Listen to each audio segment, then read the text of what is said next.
Pagkalabas po ng kautusan ng direktiba ng ating pamahalaan, Pangulo ng Bongbong Marcos, sinabi na po natin, kaagad po tayong nag-issue ng work arrangement at ang atin pong ginagamit dito sa kagawaran ay 4-day in-person and 1 day na work from home.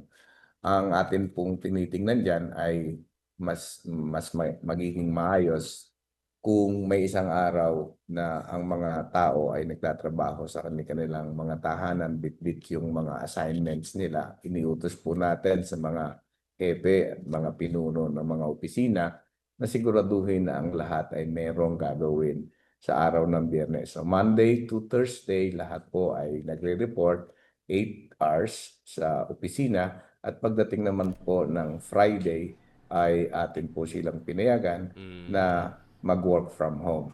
Ay, Pagkatapos po kasi nung school year ay pinayagan na din po natin ang ating mga schools na i-adapt yung ating work arrangement na yon dahil wala namang estudyante ngayong Abril at Mayo.